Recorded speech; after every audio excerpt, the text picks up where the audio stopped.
Perturbações espirituais.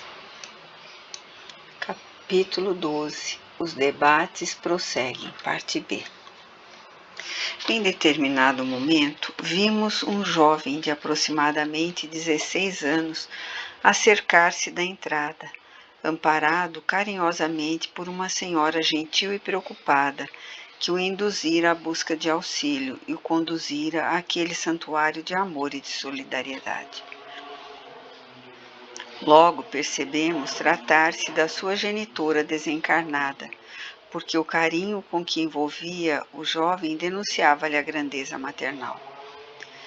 Ele procurou o informante geral à entrada, dizendo necessitar de ajuda. Estava pálido e levemente trêmulo, constrangido e receoso.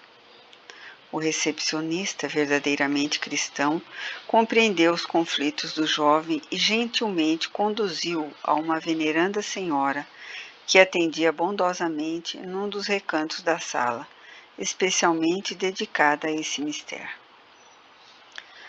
Logo percebi-lhe a mediunidade, porque, incontinente, ela sintonizou com a condutora do jovem, travando-se um intercâmbio mental.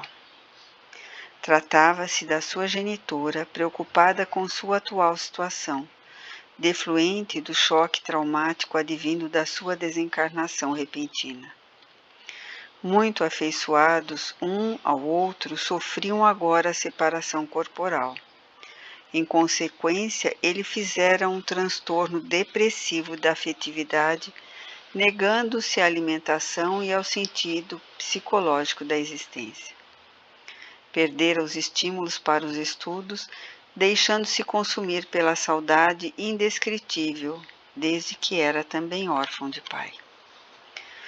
Convidando-o a expor a sua dor, a atendente com paciência e ternura externou-lhe afeto espontâneo que o confortou, parecendo reencontrar a mãezinha agora no mais além. As vibrações que da médium se exteriorizavam eram absorvidas pelo enfermo, enquanto a mãezinha também lhe infundia vibrações de ânimo e de forças para o prosseguimento da jornada, que não podia ser interrompida naquele momento.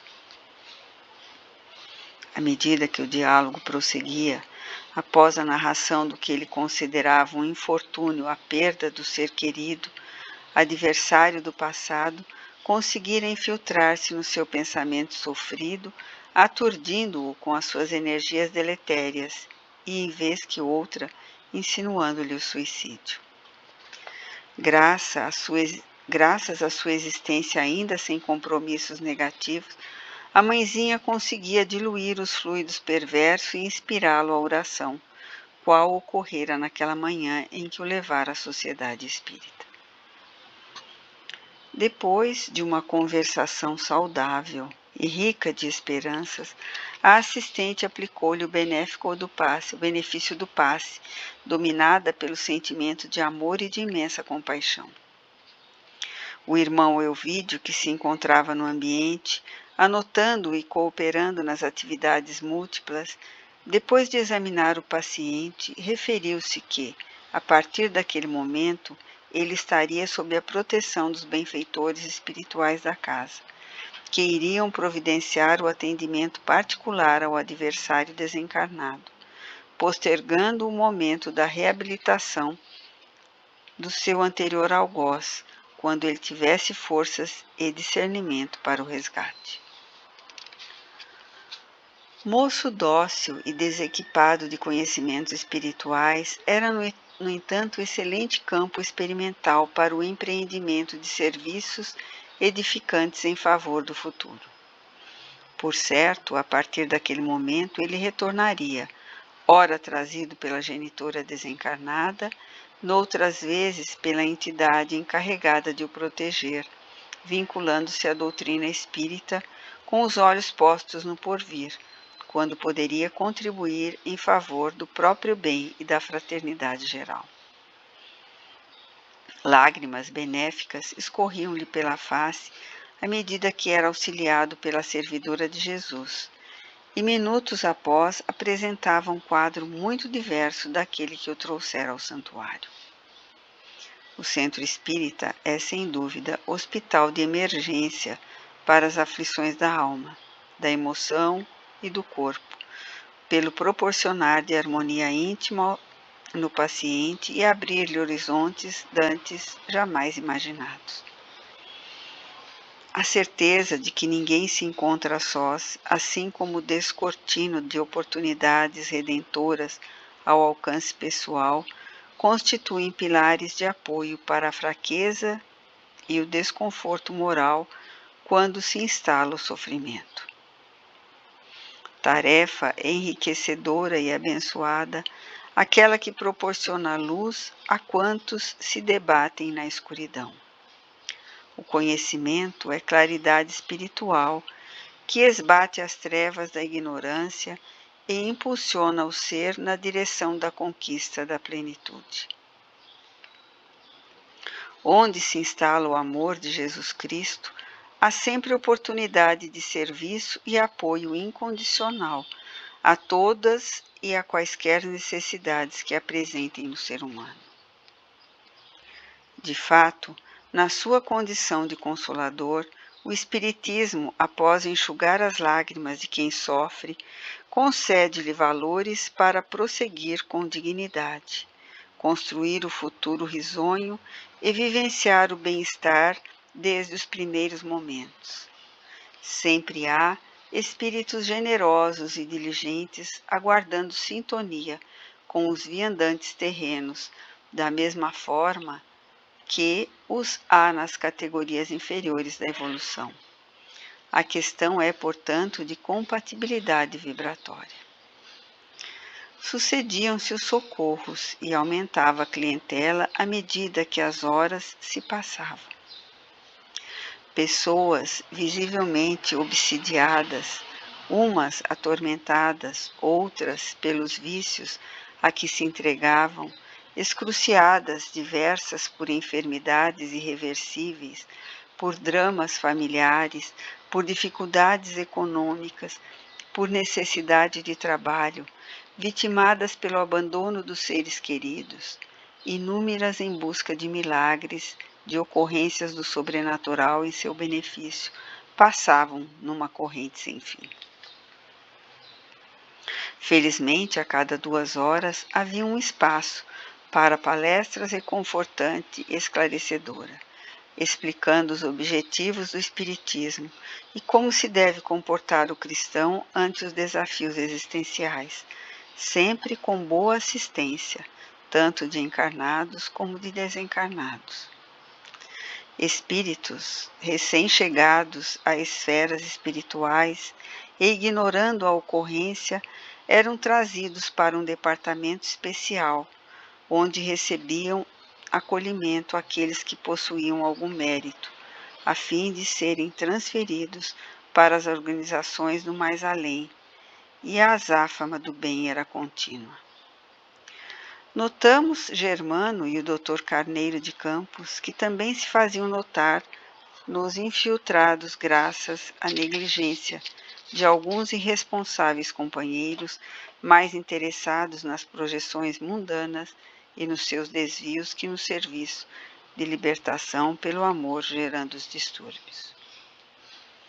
Na sala dedicada às costuras em favor das gestantes pobres e das crianças maltrapilhas, o antigo ledor do Evangelho havia sido retirado, porque as senhoras não mantinham simpatia por ele e porque lhes parecia maçante a leitura da obra consoladora, abrindo espaço à maledicência, ao anedatório chulo, às gargalhadas vulgares. Era lamentável ouvi-las na casa dedicada a Jesus, criticando umas às outras, enquanto na sala da diretoria o gestor, sempre desconfiado com os companheiros que se lhe apresentavam como adversários, não ocultava o desconforto da situação em que se encontrava.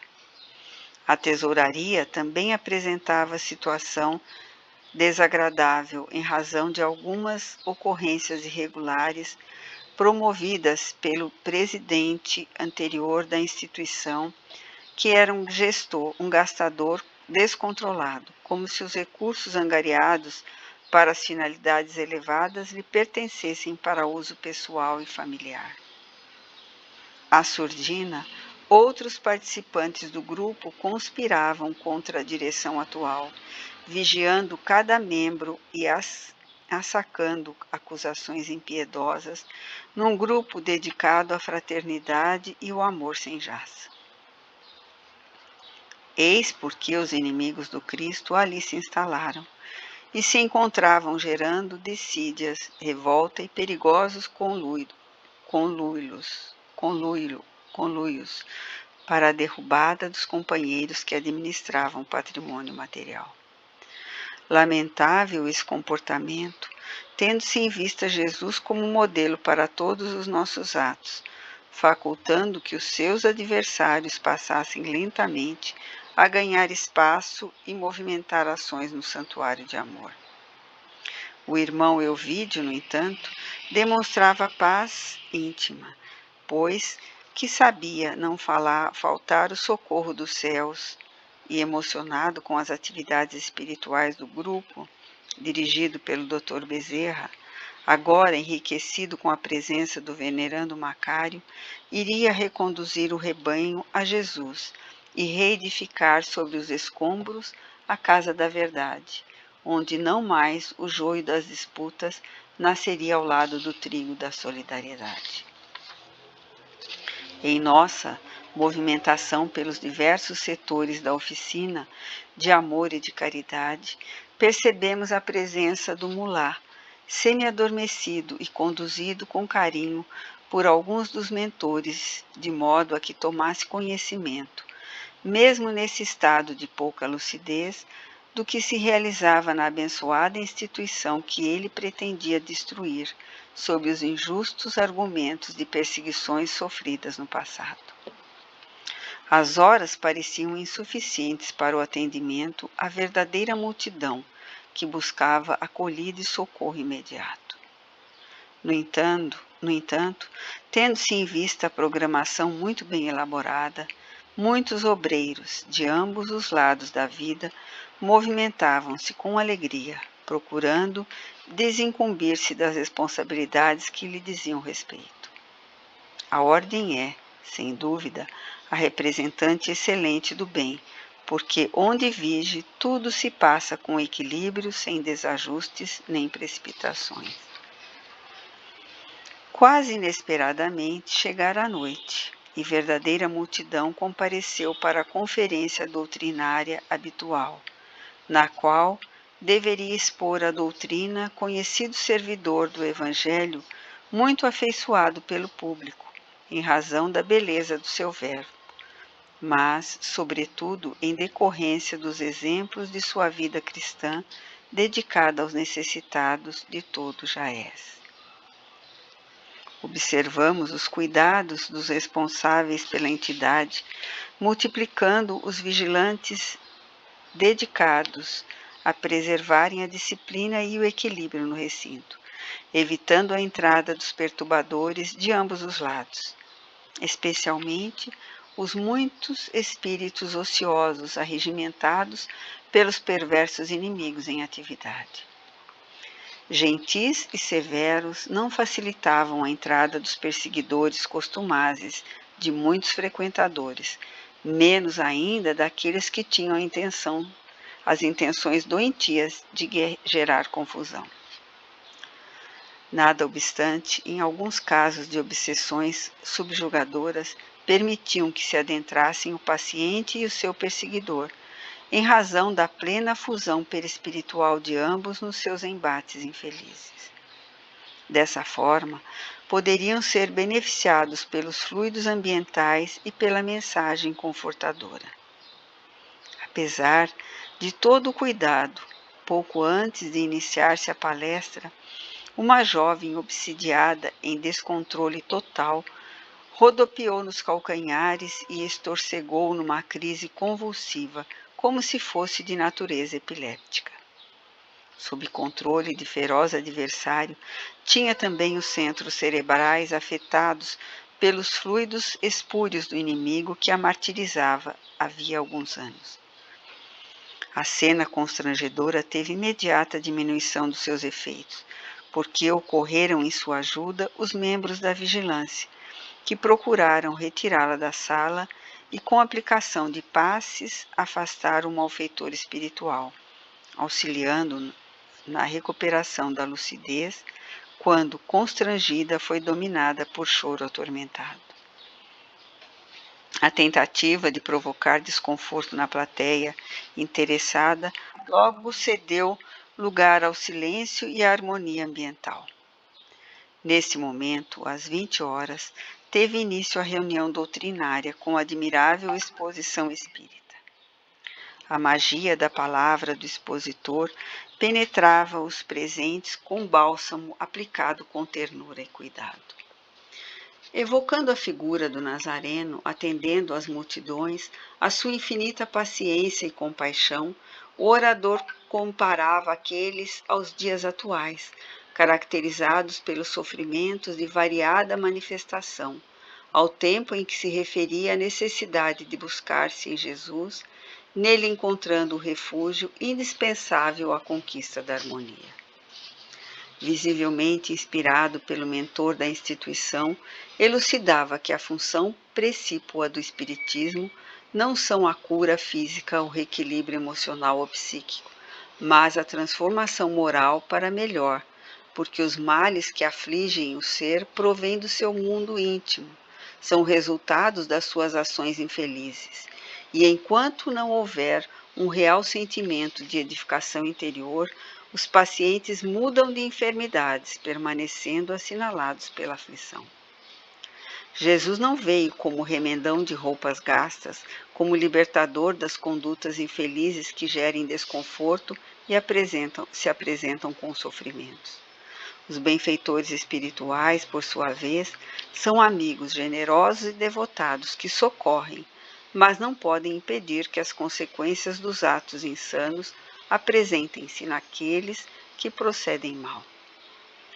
Torna-se indispensável a mudança das paisagens mentais, de modo que o comportamento se torne saudável, dando lugar a uma existência equilibrada, na qual se desenvolvem os recursos inatos da evolução espiritual que estão ao alcance de todos. O tema foi trabalhado com beleza, sem notas de ridículo ou de invulgaridade, por tratar-se de algo muito significativo, a todos convidando à reflexão e à alteração de conduta. Ao terminar, foram aplicados passes coletivos por diversos médiuns, tornando o ambiente saturado de vibrações de harmonia e de bem-estar. Logo após a reunião, foi encerrada, com alguns participantes retornaram aos lares, enquanto outros prosseguiram nas buscas das orientações que necessitavam para o prosseguimento das lutas.